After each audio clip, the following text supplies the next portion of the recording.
Hello and welcome back to another episode of All About Balance. And today I am joined by the one and only Livia Giles. Livia, how's it going? Good. Thanks for having me. Absolutely, absolutely. We were just talking off air about you're in a snap lockdown, and you're saying that's open tomorrow, right? Yeah, so it's actually surprising. Last time we went into a 3-week lockdown, we ended up being in there for 8 months. Yeah, So very similar to us. yeah, so this time around I think we had 5 cases out of a hotel quarantine, and they just do like little short and shut lockdown. So this one lasted 5 days, but I'm actually very surprised that they're reopening. So that's really good. Absolutely, absolutely. And I mean, when you guys open up, and I don't want to talk about COVID for too much, but when you guys open up, does that mean everything's open and you can do whatever you want essentially? Or Pretty much. The restrictions, like I think we only allowed 5 visitors in someone's house. There's restrictions mainly on bigger events. So if you have like more than 300 people at an entertainment event, I think that's only at 50% capacity. Oh, hang on. Sorry, I did something. Sorry about that. Fine, it's Um, fine.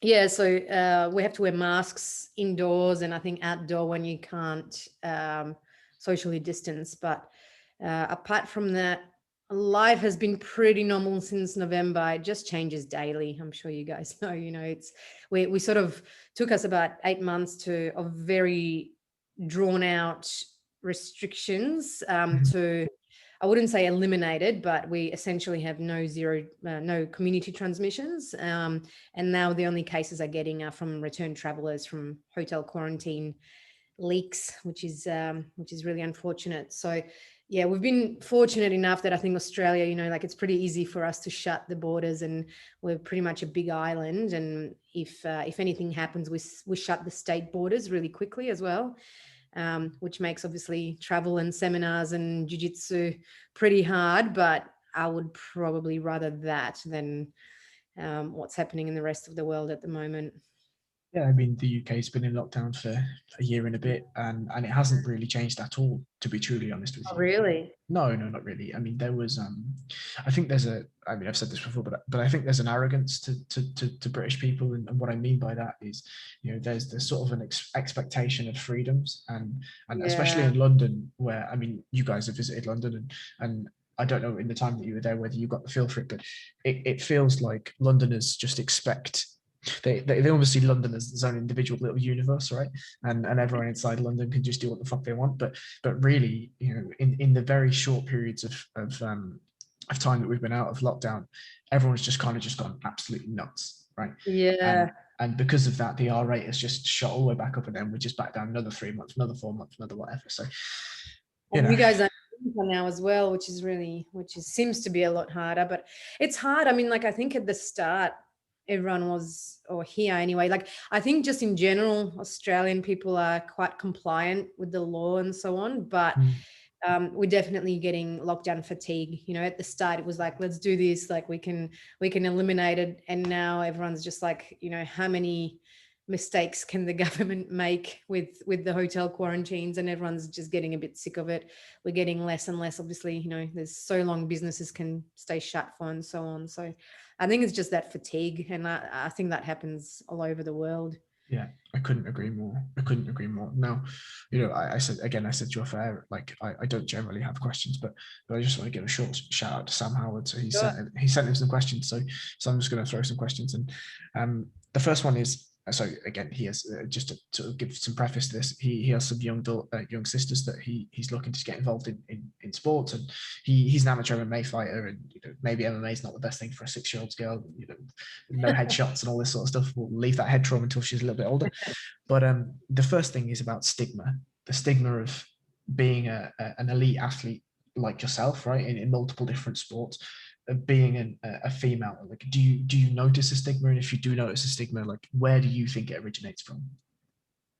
um Interesting question. I wouldn't say it's so much a stigma to being an elite athlete, Mhm. apart from maybe that you're a bum. A lot of elite athletes in the sports I've been in anyway don't make a lot of money. So when you're an adult elite athlete, I think maybe the stigma is like, get a real job. But yeah, look, I think, I mean, I was a gymnast for many years, and that's obviously a very different sport to cycling and jiu-jitsu that are predominantly male dominant. And I think cycling even more so, I can't say I've experienced that much sexism in jiu-jitsu. I think most people have been really lovely. It does change a little bit from club to club. Of course, it changes a little bit in competitions and prize money being offered, opportunities we get, but it does relate to marketability and sponsorship for the promoters as well. So I do understand that side of it. You know, it's a tough one. It's a really hard one. I think just on average, more people tend to watch males in sport.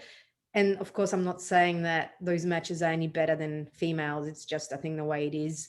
I don't know, participation levels are probably about, my very rough guess would be 5% of participants would be women. Of course, like, you know, at a club, that's a larger representation are women, but I think overall, there's just still not that many women around the world doing jiu-jitsu and combat sports. I think, yeah, look, in cycling, I think I probably experienced a little bit more that old boys club where we're actually told to our faces that women have no place on the bike and things like that. But it was also a little while ago. So in jiu-jitsu, I'm fortunate enough to be able to teach, and I teach normal classes, not just kids and women. Like, people always ask me, not that there's anything wrong with that. I really enjoy those. But, you know, I think what we've been able to do at our club and our academies, just make it normal everyday life. So there's women in leadership positions, there's women in all sorts of positions, and it's no longer a weird thing to see a black belt or a brown belt female teaching, which is really cool for the younger generation. But yeah, in terms of like younger girls starting out,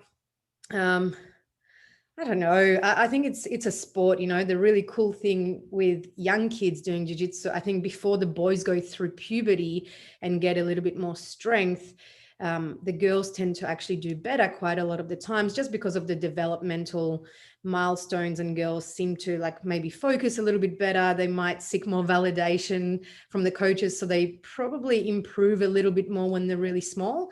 And I think it's really cool they get to fight boys, and a lot of the times they win. So I think that's actually really cool. But yeah, apart from like, you know, I don't know, people always say like, I wouldn't want to meet you in a dark alley, and you're like, whatever.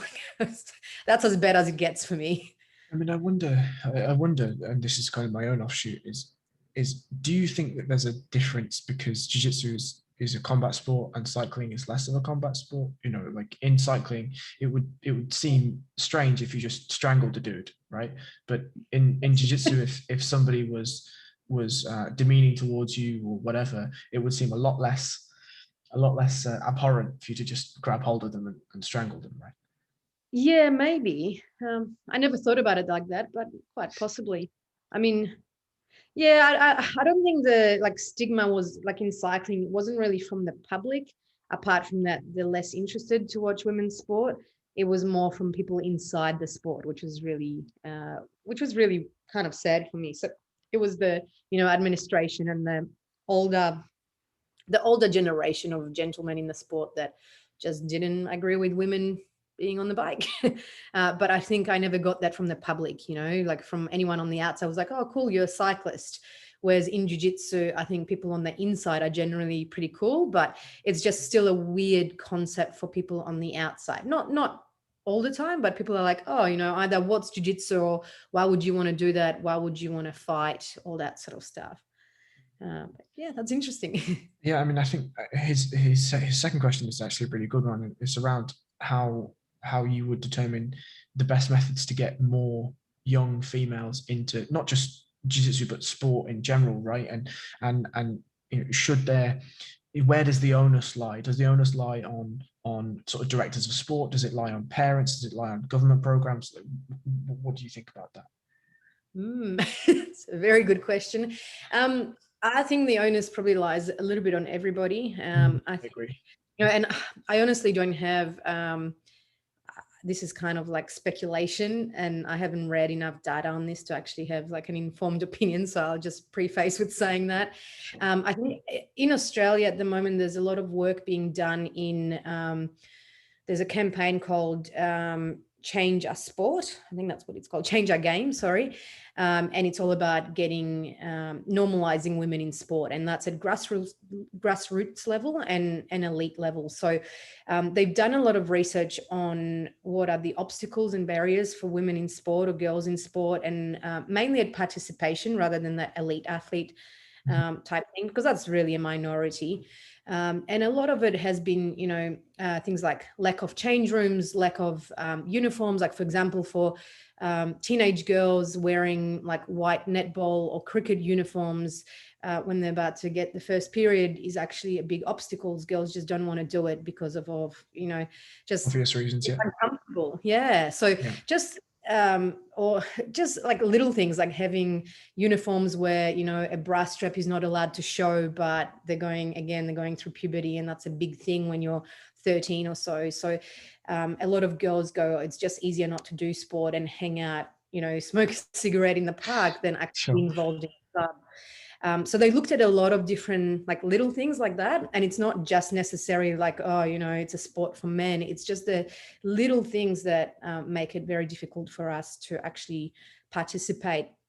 I think in jiu-jitsu settings, from my experience, it has been things like, a lot of the times women don't have change rooms inside a club. And I understand space constraints. In our first gym, we had a toilet and we had to get changed in this tiny toilet. And just because there was less women than men and there was just no space. But if you build the space and you make that space for women, that will come and they feel welcome, we feel included, we have, we don't feel like we're just intruding on a men's sport where like we have to get changed somewhere in the corner. And those things actually make a really big difference. And I think, again, I'm going to speak more in jiu-jitsu terms because I'm not 100% sure in other sports apart from some of the research I've read. It is just, being included, not being treated like, like girls, you can roll in the corner. Of course, we sometimes do that because we're actually each other's best training partners just because of the size and strength. Yeah, sure. So we do actually train together mostly. I'm mostly trained with women these days, but it's never been, girls, like you do your girl jiu-jitsu. It's never been that. We've always been a really strong part of the team. And we've done, well, our team anyway, historically has done really well in competitions. And so I always felt like we're really respected by the boys. We usually have women's classes as well. And sometimes, the boys are kind of going like, I wish we could join you guys, just swear at each other and then have a beer afterwards. And I'm like, yeah, pretty much. It's pretty fun. So I think also being really inclusive, like if we have a new member, we try to really include them in all the social groups. And most people join for the community, not to become a world champion. And I think just including them in everything. And yeah, when possible, I know that's not probably possible at blue belt level, but when possible, have women teaching as well, make it normal, make all of that, like men and women have the same ability and you might learn something. So I think they're probably my biggest tips. And definitely, reconsider, like some clubs have things like if you're a white belt, you can only wear white uniform for cleanliness. Talk to the women, like reconsider that, because that could be something that stops some from participating.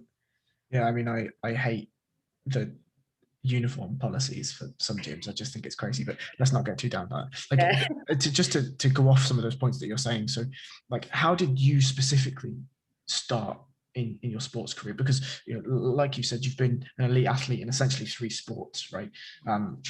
How does that happen? I don't know. I'm just a little bit insane.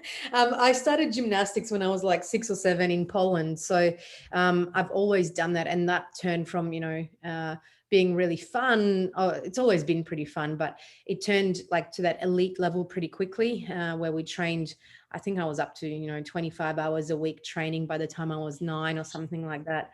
So gymnastics is like, if you want to compete at international level, you start young and it's pretty full on. So when I was about 18 or 19. I've had more than enough of that sport. It's not actually, it's amazing in some aspects, but it's also, I'm sure you've heard of like all the recent stuff in the media with athlete A coming out. Absolutely.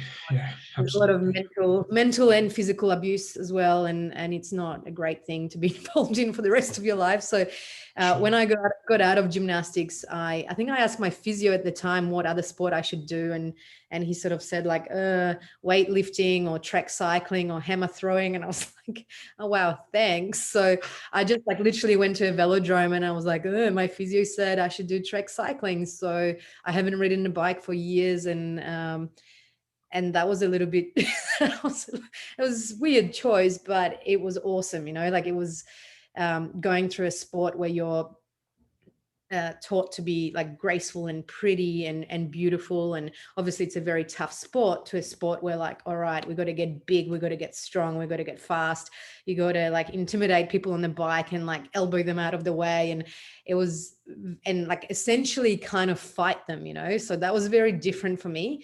But it certainly taught me how to work really, really hard. Like, I've never vomited from an effort, and from lactic acid buildup in gymnastics. So um, probably about after 6 years of that, I was good, but I wasn't, good enough to make the Olympic or the world championship team, which is kind of where I want it to be. I didn't want to just like, and I was like in my early 20s kind of thinking, all right, well, I need to also start making money. I'm not a kid anymore. So it's a lot of time and effort for not much payoff. Of course, there's payoff in terms of satisfaction and happiness, but not so much with Actual hard finance. cash. Yeah. Yeah, which starts to matter a little bit more when you're not a kid. Mm. So I went to university and I thought, right, no more elite sport ever again, because I get really obsessed, and then I put my life on hold. And then I started jiu-jitsu. I think I was like doing a bit of Muay Thai with my brother, just for fun, just to keep fit after I stopped cycling. And then a girl convinced me to try jiu-jitsu with her. And around the same time, I met Lockie, who's now my husband, and he was a brown belt at the time. So he was like, jiu-jitsu is really cool. And I think I tried it for about a week, and then I went to Brazil just to party and drink with my little sister. And Why not? yeah, well, after about 3 weeks of that, I was like, I'm so sick of drinking. I'm just going to go and train. And, I was this 1 week old white belt. And I think I went to Checkmat with Rico Vieira in Copacabana. Jesus, And it's not a bad place to yeah, go. and I was like, I'm just going to train. And, it's a different experience as a white belt girl. I thought everyone was just really lovely. I got a free private from a different black belt every day. And I was like, jiu-jitsu guys are so nice. A little bit naive. Not to say that jiu-jitsu guys aren't nice, but Sure.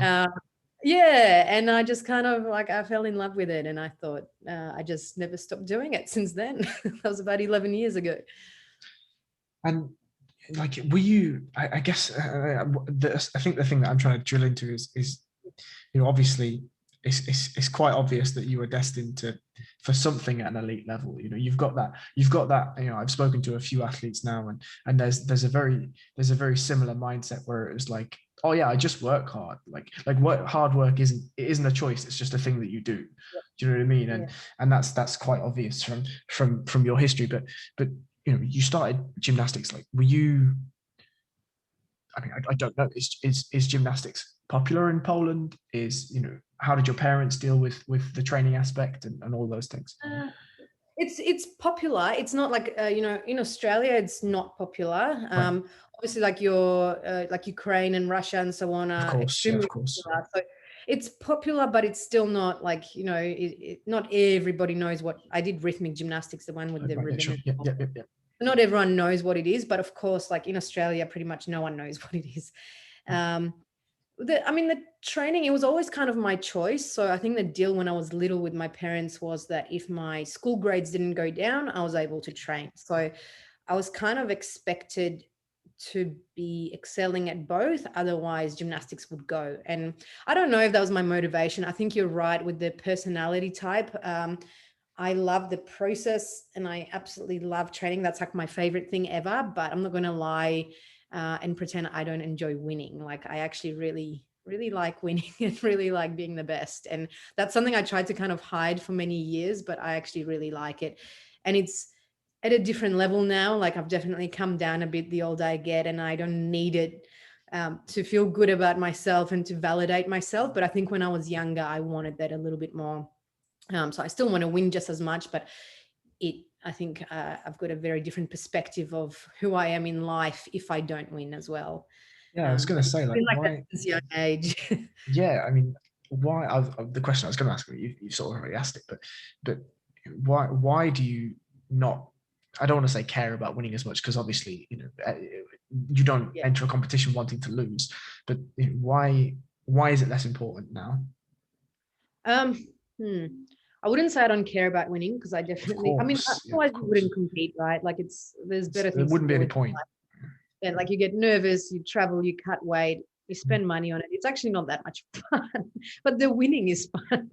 Um, I think I've lost enough and won enough um, to know that it actually really doesn't matter. And as in, it doesn't matter in who you are, in what kind of person you are, whether your friends or family actually care. Of course, they're really happy for me and they're sad in my disappointments, but it doesn't make you a better or worse person because you lose or win a match. I don't care if my teammates win or lose. Yes, I feel sorry or happy for them, but it doesn't change the outcome. That's not to say I still have, times I lie late at night and think about a world championship medal I've lost by an advantage, and I can't believe how stupid I am. But that kind of what drives you to train and do better. So for me, it's like a check, like, okay, I need to improve at this. And then when I achieve a certain goal, that's probably another thing. Like it's sometimes people ask me what's been my greatest achievement.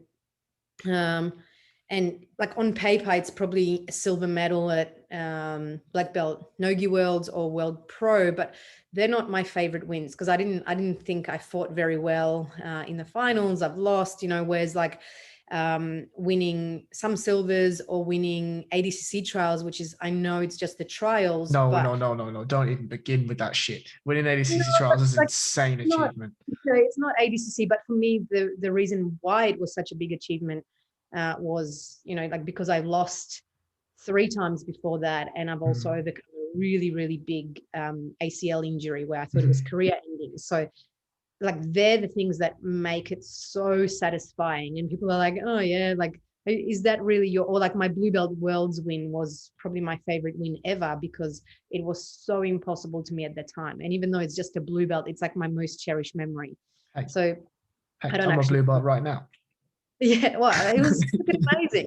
Plus, man, blue belt's a beast now. I sometimes go like, if I went to blue belt worlds right now, I wonder, I hope I would actually do well because Oh, it's insane, the new generation. I remember, I watched all the Europeans, the last Europeans, right, 2019 Europeans, whatever it was, and I was watching just the white belts. And I was Oh, like, oh my lord, like this is high level stuff for what's yeah. supposed to be a white belt, right? Like it's incredible. I mean, like the stuff I'm learning now, like some of the blue belt girls are like, I'm like, guys, I'm learning it at the same time as you are. I just have a few extra tools to, like get to that guard or get to the position so I can make it work. But Mm. I'm also learning it for the first time as you. Like, it's so cool because I didn't have access to that when I was a blue belt. Yeah, it's changing. It is changing, like I think more and more the belt system is becoming, at least the belt system that we were working from before, because there seemed to be like a little bit of a syllabus, right? Like an almost like a very Yeah. vague, very almost naive syllabus. Now you had, Ty and Cade, Ruotolo tapping black belts at blue belt, and that's like, okay, there's something wrong here, right? Like the data Yeah. doesn't work. I mean, I just think there's a big split now in professional and recreational athletes. And it's not to 110%. say that, yeah, like if you're a recreational athlete or you're a little bit older, or you just don't have the ability to be a world champion, it doesn't mean you're not a blue or purple or brown or black belt. It just Yes. means that you're not an elite athlete. You can't train twice a day and maybe have extra help and do whatever you do. Like it's not possible for everyone, and it's not everyone's goal, but it doesn't mean that then they haven't achieved their rank. And I think that's what people have to get used to as well. Do you and this is just an idea that I've had personally, but what do you think about the idea of almost like a professional league? And I don't mean a league as in like points and tallies and whatever, but as in belts, it doesn't matter. Like if you determine yourself to have a professional status of whatever, you, Livia Giles, black belt, multiple time world medalist, like you could go up against somebody that determines themselves to be professional, but they've been training for 2 years. I don't mind that. I mean, like that's essentially ADCC, isn't it? Like you see, Nicky Rod was blue belt when, supposedly, like whatever that means. Yeah. But I mean, like that's it, like, so I don't mind that idea. I think, I do think the belt, especially in IBJJF, actually a really great way to get people to compete, because like if I started, I mean, cycling was like that for me. I started when I was 19, and one of my first races was against Anna Mears. So you might know her from like Girls with Vicky Pendleton, right? Like, and I was just standing there going like, oh my God, like I can hardly keep my balance on the bike. So that's like equivalent of being like a 6-month-old white belt and fighting Lachlan. Yeah, like it's just crazy. So I think there is it's not bad in getting more involvement in the sport, having masters divisions, having different belts and so on. I think it's also a really good way for IBJJF to make a lot of money, because I mean, the entries are the biggest for blue belts. I think by the time you're black belt, if you're not keeping up, you're probably not going to waste money going to worlds and entry fees and cutting weight and accommodation, and it's not cheap. So I think for me personally, if I couldn't dedicate my time, unless you just wanted the experience, I probably wouldn't bother, but belts and different divisions actually give you that chance to experience it at a really high level. For me personally, I didn't start jiu-jitsu till I was 25. And I never even thought I would compete. So to have the experience of winning worlds at like blue, purple, and brown belt was, even though like once you're a black belt, those things don't matter, because it really just matters at black belt. To me, those experiences are so priceless, because I don't know, like I started so late for this generation anyway, that I didn't know that I could ever even get to competing as a black belt. So I think for me, it was really cool having those experiences. But I also think you have to be careful. You don't call yourself, a world champion when you're a blue or purple belt. You're a blue belt world champion, or you're a masters world champion. So I think we have to be careful not to sort of dilute the sport by saying, I'm a world champion, where you're really a D grade world champion. You're not a world champion yet. But I do like the league idea. I've been tapped by purple belts, and I've tapped black belts when I was a purple belt. So it can happen for sure. Yeah, absolutely. And I kind of want to pivot a little bit to what you were talking about earlier about the ACL. Like again, you don't need to go into too much detail and whatever, but obviously that is a massive injury, and especially in the sport of jiu-jitsu, knees are drastically important. Not that knees aren't important in cycling, obviously, or gymnastics, frankly, but like how did you come back from that as successfully as you have? Yeah, look, it was hard. So I actually first tore it in, I think it was 2016, and it was 3 weeks before Copa Podio. And I was able to compete with it and win. I don't know, looking back, I was like, that's definitely a little bit psychotic. But look, everything I do is always, I'm a physiotherapist. Lockie's a physiotherapist. I always consult with a sports physician who knows the sport and who knows me quite well. And I trust him, whether to say, I'll be okay without surgery, or whether I'll need surgery and so on. So the first time was traumatic, but pretty non-traumatic, in the sense that it was just the ACL snapped in half, and I was able to change my game enough that I could do, spider guard and wait till last minute to come on top, sort of thing. And then I did a good 6 months of rehab, and it was back to not normal, but I won wrestling nationals. Disclaimer: I'm not very good at wrestling. Australia is not the highest level. Australia is just like it's not world-class wrestling level. But what I'm trying to say is I competed in a wrestling event, and was able to be successful at it without an ACL. And then I tore it again, actually wrestling again. And I was cutting weight. I was really fatigued, and I think it just gave way. And this time it was a much bigger injury, where I retore the ACL like tore my LCL, MCL, my meniscus, Oh my boy. calf, fractured my tibia. Like, so it Oh was my quite God. different. Not, I didn't tear the other ones fully. And I thought that was definitely surgery at my age. I think I was at 34 at the time. So Right.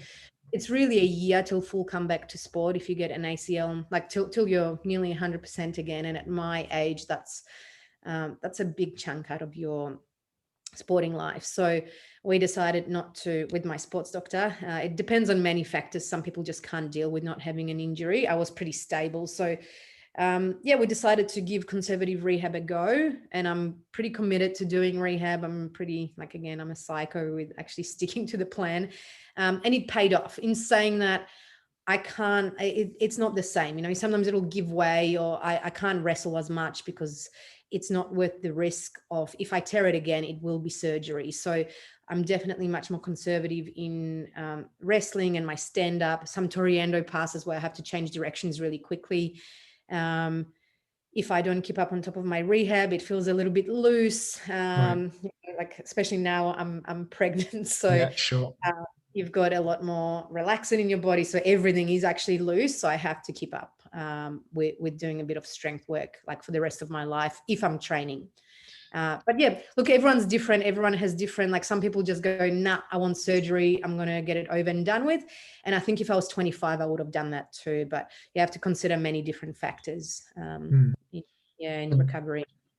you touched on being, I'll use your term of phrase, psychotically psychotically comprehensive with your rehab, and you've said the word psychotic a few times in this conversation, and I wondered, where does that trait come from? I don't know, probably genetics. Mm. Yeah, I've got no idea. I think it's kind of like, I really like jiu-jitsu and I really like training and I like exercise.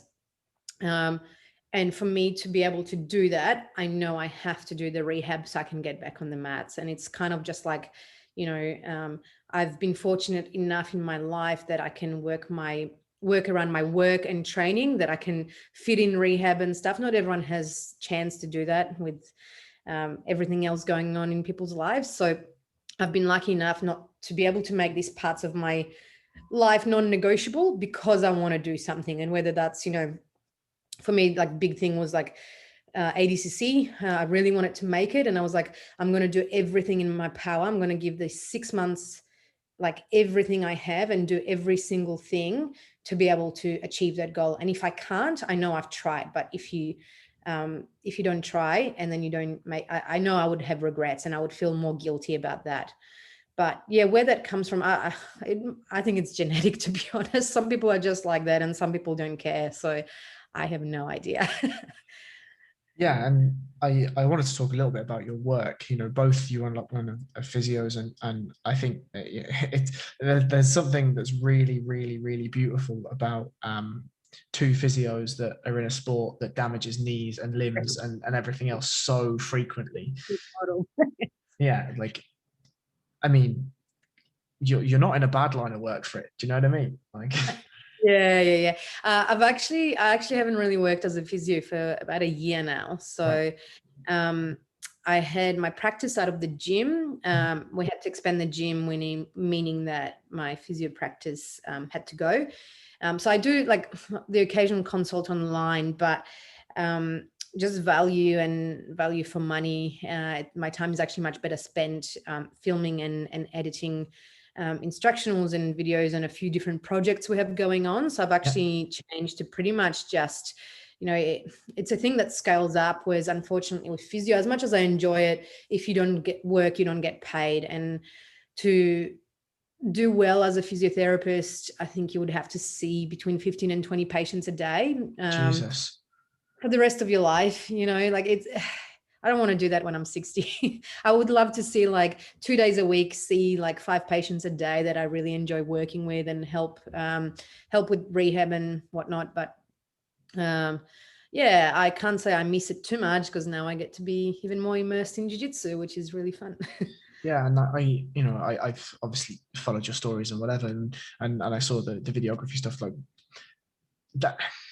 I don't know. I personally, I find it very difficult to switch between being somebody that's very linear and then somebody that can be creative at the same time? Like, how is that something that you just obsess over? Have you always done it? Like, how do you switch between those minds? I wouldn't say I'm very creative. I think like, I mean, what I I'm mean, your doing jiu-jitsu is probably, I think I would oh argue, yeah, like, yeah. watching So your that's jiu-jitsu, I'd say you are creative. right. Yeah. Okay. So not in my work, but yeah, in jiu-jitsu, I am like, I mean, you have to be creative to an extent. It's really an expression. Like you got to feel it a little bit as well as being technical and so on. So yeah, that's probably my outlet and my expression. I'm creative in like probably with my body and movement and all Right. that sort of stuff. And then editing is, well, because I'm not creating, sorry about that, beautiful, content, or I'm not making movies. What I'm doing is not creative. It just requires repetition and focus. And that's been a really big change for me, because I'm used to having a problem come to me, being a patient. I get to solve it in 20 minutes to 30 minutes. I do my work is done. I write my notes, another one comes in, and I get to go home, and my work is essentially done for the day, this is like a never ending thing. And I work in my own time, which I'm not the best at yet, because I haven't had to do it for so many years. So I have to, not get distracted and make myself little goals of like, if I do an hour of this, I get to go for a walk on Facebook or whatever it might be. Yeah. But yeah, editing is not the most creative process, but the end product is worth it. It's pretty cool. Yeah, absolutely. And I think it's something really, really interesting to see. There's a lot of you see a lot of partnerships and whatever with various videographers and whatever, but to keep it essentially as in-house as possible, right? As Yeah. in-house as it gets, literally. Yeah. Yeah. To the gym, to the relationship, to the unit that you guys have, I think is really, Yeah. really cool. And then you get to own the whole process, and not only just the whole process, but the whole content as well. And I think that's something that's really Yeah. important. I think it's really good. And I think it is hard. Like if you're an editor or videographer, of course, like there's amazing people out there that do much, much, much better job than I ever will. That's an But opinion. I think there's something to knowing exactly what we want, and knowing exactly what order you want the techniques, and exactly what angle, like even like watching, filming Lockie roll, like for some specific training, I know the move he's going to go for. So I reposition myself to catch the best angle because I know what he's doing. Whereas I think if someone doesn't, like they will make it look beautiful, but it might not be serving the same purpose as building an instructional and so on. So I think that's where I'm where I can use my skills with just knowing exactly what we want. Yeah. And same with Lockie. I mean, he edits a lot by himself. Like, even like with Fanatics, we film it in-house because we don't really want to fly to New York all the time. Yeah. And then the other part is exactly like, the structure you want, exactly how you want it ordered. And I think possibly it makes a better product. I'm not really sure from my perspective anyway. Yeah, I mean, I've only got one of Lachlan's instructionals, and that's the half guard one, and yeah, it's phenomenal. It's phenomenal. Like, and I think there's something to instructionals, and you can have you can be an excellent grappler, but that doesn't necessarily make you an excellent teacher. And we could talk for another hour and a half about the transitions between being a competitor and an instructor, but I just think that the way that it's filmed, right? Like you say, I think there's something very specific about capturing what's important about the movements and about the technical aspects, and then then you can have a joke here, or you can have this position, or you can see it from angles or whatever. But the basis of your instructional is that it's supposed to instruct, right? So I think the filming from specifically that instructional, and then the way that Lachlan explains stuff is something that resonates with me. And again, I've tried to watch some of Danaher's and I struggle, right? And I struggle because I'm not able to consume the information in that way. But the way that Lachlan describes it is good for me, and it is what it is. But yeah, I mean, it's hard. Teaching is hard. It's hard, especially in front of a camera. It's a whole new, like it's very hard not to say too little or say too much, not to over talk, which I tend to do a lot, repeat the same stuff. Like people can just put things on rewind. You're not teaching a class. Your tone of voice has to be different because you're not teaching a class. You're talking to a camera. So there's a lot of things that goes into it. And I think another trick is to give someone enough information at the start that they get it. But if you overwhelm someone with information, it's too much and you don't retain anything. So the other trick is to like add on little bits as you go on and as the person is ready. But yeah, it's really hard. Yeah, I wanted to sort of touch a little bit on teaching too, and that's, you know, if I asked you as now, right, sort of minus the pregnancy, which is obviously an absolutely ridiculous question to pose, but if I were to ask you, what do you prefer? Do you prefer competing or do you prefer teaching? I think probably competing. Yeah, but I mean, I don't know. It's it's like comparing apples and oranges a little bit. I actually really like both. Sometimes you teach a really good class and people get it, and it's like it's so satisfying, you know. It's and you see people grow on the mats and actually start doing the moves and actually evolving, and that's, I don't know, it's a whole different level of satisfaction when you see your team do well, or seeing the person who's like just naturally uncoordinated and not physical to then start learning the moves and you've been able to help them with that. That's like amazing. Competing is different. It's a little bit selfish, you know, like it's a different level of satisfaction. It's like personal satisfaction where I've worked really hard for something and I've been able to achieve it, but it's a very different mindset. It's a very different, like selfish, like nothing else matters in the moment. I'm the only thing that matters. Whereas when I'm teaching, it's really not about me. It's about everybody else. So yeah, I can't say I prefer one or the other. Definitely seeing other people's success feels really, really good, you know? And like, I don't know, seeing like Lockie succeed feels better than most of my achievements as well. Like, so it is really hard to answer that. I really like both, but yeah, just the personal satisfaction that no one else can experience if you achieve something big is really nice as well. Yeah, I mean, I'm not going to labor on the ADCC stuff too much because I'm sure you've been asked about that a million times over. But I mean, obviously, that was probably one of the greatest moments in ADCC history. Was not just his run in the absolute, because you know, I mean, his weight division didn't go the way that he wanted it to go, right? I mean, obviously, a super fucking tough draw, but either way, you know, it didn't go the way that he wanted it to go, and then to turn that around and to have the mental fortitude to do what he did, and then obviously the exchange between you two afterwards was just you know, about as wholesome as it fucking gets. Do you know what I mean? Yeah, I mean, it was just really real, and I think like I was so happy because a lot of the times, you know, I'm like, but he's so good. I wish other people could see that. Like, even though obviously he's had some really good results, I'm like you're good enough to win worlds and so on, and it just hasn't happened. And it was, I don't know, like, you know, probably Lockie would be better answering that, but mindset, I think we're just a little bit more relaxed, and like you're going into absolute where like I think he pretty much just asked like, don't give me Buchecha first round because I don't want to get hurt.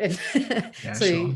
got the guy who beat Buchecha, you know, Yeah. just a little bit nuts.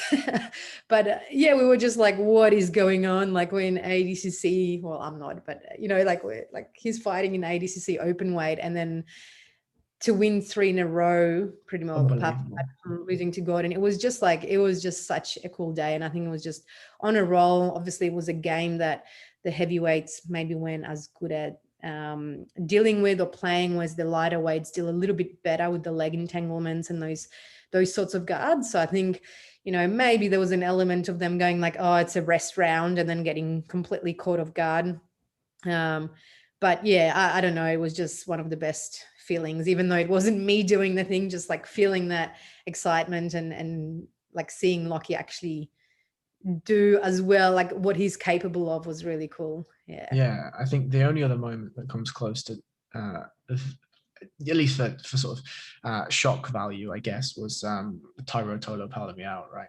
That was oh my god, that was pretty amazing. Oh god, just and this is again totally unrelated. Did you see recently on Instagram he posted a video of him with me? Oh my god! As somebody that's, you know, a professional investor, how bad is that knee? I'm pretty, I can't remember. I think it just looked like a torn LCL I mean, like it just looks like a normal torn, not normal, but like a fully torn ligament. So that I think he would have probably been under anesthetic when they were doing that. Right. A normal person probably would have gotten it fixed a long time ago, but I Sure. think they probably didn't want to stop training for 3 days. No. So they didn't fix it for a very long time, which eventually catches up with you, unfortunately. Mm. We But talk yeah. about being a psycho. Those two are the Yeah. definition. I mean, that's a different level of, like I see, like traveling overseas as well. Like I consider myself to be a pretty hard worker, Mhm. pretty hard trainer. But yeah, we spent, it was probably like 7 years ago now, spent 7 or 8 months living in Brazil and training. Like we pretty much went to every academy and seeing how those guys train and like how they sleep and how many hours a day they drill. We're like, okay, yeah, they deserve everything that they get, like it's a whole new level of commitment. What do you think about the Daisy Fresh guys, the Pedigo submission fighting guys? Do you know much about them? Not really. So I mean, there was a I'll give a brief synopsis, but obviously without the data, you're not really going to answer. But essentially, it's a group of guys that are out in, I can't exactly remember the state, but there's a flow grappling documentary on them, and essentially they live in the gym, and yeah, guys will wake up at 3 a.m. and punch their mate and be like, "Yo, I just thought about this. Like, we need to drill this," and that's their life over and over and right. over and over again. Um, that's beyond me. Look, I don't know. I mean, I think it depends how old you are a little bit. Like That's maybe if I true. was 18, I can see myself maybe being like that because like nothing else matters. I think there's a really big thing to having balance in life. Look, I don't know because maybe my view means that I'm a silver medalist and I'm not a gold medalist at Worlds, like that might be the difference. Like Right. it could absolutely be like if am I doing absolutely everything to be the best at jiu-jitsu? No, I'm not. I'm not drilling 8 hours a day. I'm not drilling nearly enough. I'm not focused enough when I'm rolling all of the time. Yeah, I could definitely be much better, but at what expense does that come? Like what other parts of my life matters to me? And what matters to me is like my relationships and my family and um, earning money, like just so I can not so I can have things, but just so I don't have to worry about paying a bill, or I can be set up later in life and not be, teaching jiu-jitsu. Not that I don't enjoy it, but I want to do it, not because I have to do it when I'm 70. So I think those things matter to me a little bit more now than they did 10 years ago, where I was very single-minded with my sport. Mhm. And having other things like before it was my university degree, and having other hobbies and having just different parts of life. So if you get swept in training, it's not the end of the world, because it's really not, because in the end we're very, like, it's a very small pond, jiu-jitsu. No one actually knows what it is, and no one Yeah. not that you do it for anyone to care, but it it's a very small thing in the large scheme of things. So I think for me, I mean, as much as I would love to, my goal is still to win worlds at black belt or medal at ADCC. But would I sacrifice my whole life for that to possibly win that? I'm not sure that I would. Yeah. Mm. Like, would I, to give you a good example, like I'm going to show, this is weird, but like my toes don't bend. Like that's as far as it goes because I've got like athletic toes. And so Amazing. Amazing. passing guard is really not passing guard, but like just some postures, I can't do that with my toes. So, or like drive off really well when I wrestle. So I have to move in a different way, and that's okay. That's just the way it is. And I was training with Bruno Malfacini, and I was like, I can't move. He's super mobile, and I'm like, I can't move that way because my toes literally don't bend, and if I push it, I'm in pain for a week and I can't walk. Like that's just something I'm not willing to sacrifice. I have to find a different way to move, because in 10 years time I won't be able to walk, or 5 years. And he kind of just looks at me and he's like, you obviously don't want to be a world champion enough. And I was like, I think you're right. I'm not going to argue with that. Like, Yeah. I think you're absolutely right. And I'm okay with that because I want to walk in 5 years time. But it was the Yeah. first time where I was like, no, like I want to do everything to be a world champion. And then I was like, am I prepared to do that? No, I'm not, because I would have to break my bones to actually pass the guard a certain way. So, there you go. I mean, Maybe I'm not as psycho as I thought. I don't know. I think you're pretty psycho. Of the 2 points you've just made, first of all, I think it's probably the greatest exaggeration I've ever heard to say Bruno Marvesini is quite mobile. That, Yeah. I mean, that guy is, yeah, just a touch. Like, yeah, he's insanely compact and oh, mobile. Yeah. oh my God, just one of them, in my opinion, one of the most underrated grapplers of our generation. You know, how many times has he won worlds? Like 10, something ludicrous like that, right? And you know, when you mention his name, many people don't know him in comparison to other names, and that's crazy to me. But I didn't even know that you could only have arthritic toes. That's brand new information I've to got me. many other things that are arthritic. That's just Right. That's Okay. just one. I was going to say that's amazing. That's just the thing, you know. But no, there's plenty other things in my body that are, 30 years of some sort of high level sport abuse is definitely that's the price you pay, unfortunately.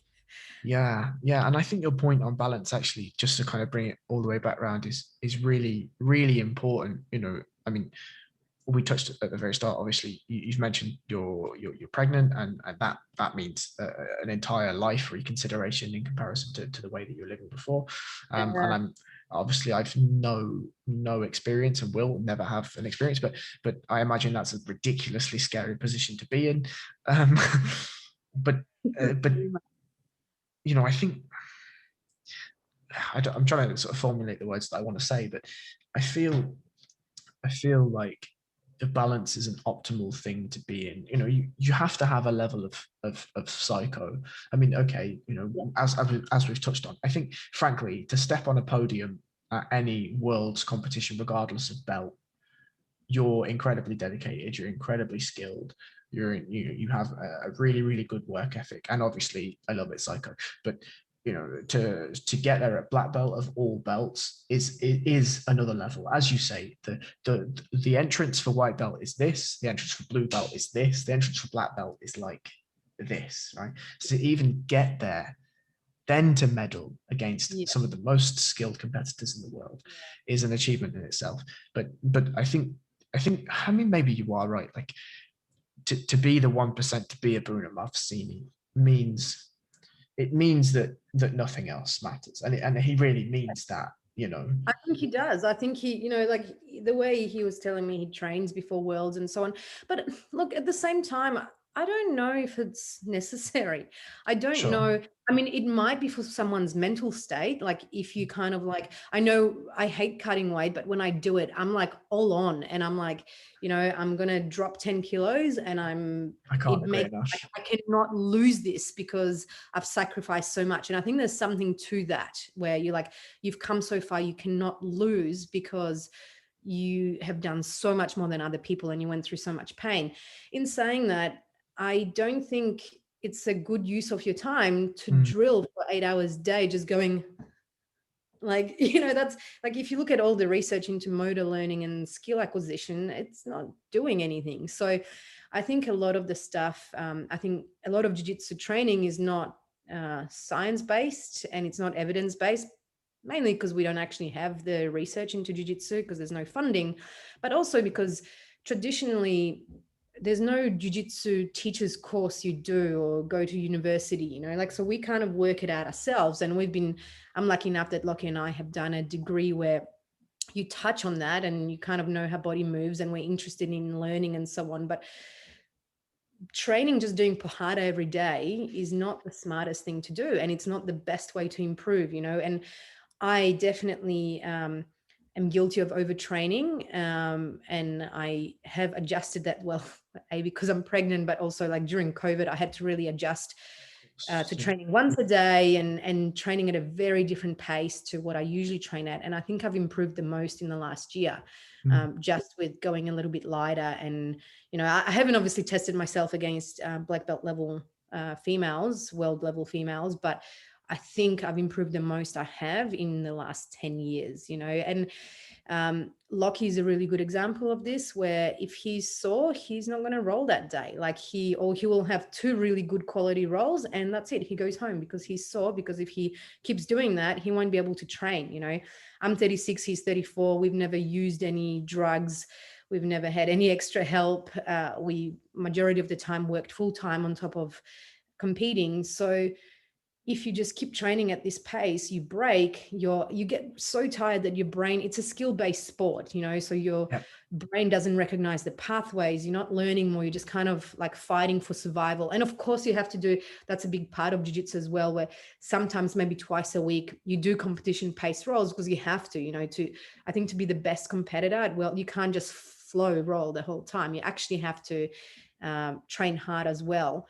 But I just don't believe that training, like doing harder rolls, for anyone who doesn't know what that is, I keep saying it, like super intense hard rolls twice a day, every day, with 5 hours of drilling, like useless drilling where you're just kind of like not repeating the stuff properly, or not specific training. I just think you're better off sleeping or studying tape, or, you know, like doing something else. Go for a walk, go have a coffee with your friends. Absolutely. Yeah. To give a very, very extreme comparison, and sort of to bolt onto your point, is MMA, right? So I come from a kickboxing background, and I know that some of my best days were in the gym, right? Because you know the problem you have, I think, jiu-jitsu, I think, is there's a lot of trauma on the body, less trauma on the brain, obviously, but more, you know, more general trauma. You know, I've broken more bones from jiu-jitsu than I have in my kickboxing career, that's for sure. And taking just generally more injuries, right? You know, anyway, but I think the same sort of ruling applies to jiu-jitsu. You can do your really, really intense hard rolls twice a week, and then you're mentally burnt out and your body's a bit broken by the time you get to competition. It's the same for MMA. If you're taking concussions and knockouts, and your best performances are in the gym, how can you expect, when it's actually fight night, when it's actually competition day, to perform? Yeah, I absolutely agree. So no, yeah, I think, look, tied back, I think you have to be crazy to some extent. Like you said, if you want to be the best in the world, like you have to put your body under stress. It's not possible, I think, to be a top level athlete without having injuries, or without like being sore and tired every day. I think you have to put up with, that's the sacrifice you make. But I also don't believe that the smartest way to train is to push yourself till you're dead every single day. I think it's not best for learning and or enjoyable or sustainable. You know, if your lifespan is 2 years, sure, but yeah, I don't think you can get to your 30s and keep going like that. I think it's nuts. For sure. And look, I've just noticed the time, and I'm conscious that you have to go back to work. So I'll begin to round this out. And I mean, obviously, outside of having a successful birth and all of that stuff, like, what's the plan for the next couple of years? Yeah, it's hard to plan. I mean, I Yeah, would of like, course. It's not like a yeah, stupid question, really. well, with COVID, you know, like it's really hard to see what we're going to be doing.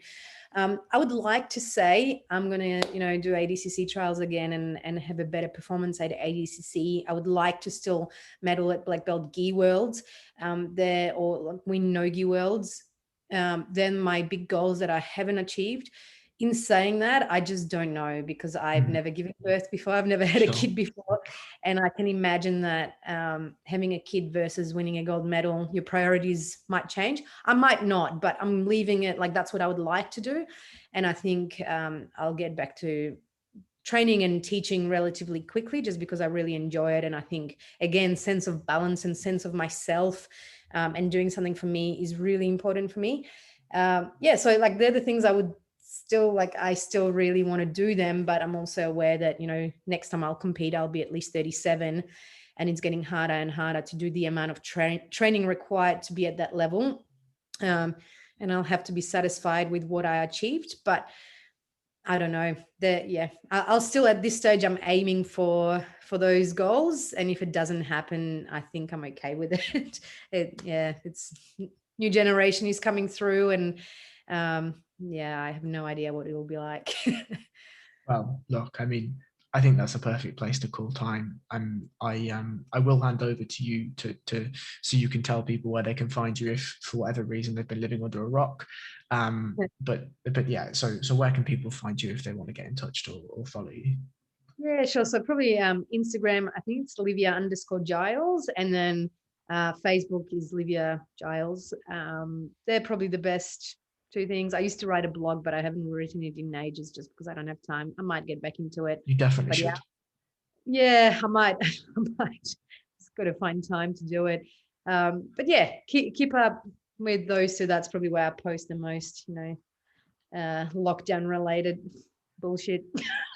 I mean, it sounds good to me. But yeah, personally, from my perspective, obviously, I want to wish you a really, really successful and safe pregnancy. I know there's a little bit of time to go, but I think it's important to say, and also just a massive thank you for your time today. I've managed to squeeze an hour in of your day Thanks for at staying whatever up. time. It's fine. Don't worry about it. Really awesome questions. It's been really fun to chat, actually. Perfect. Well, thank you so much for your time.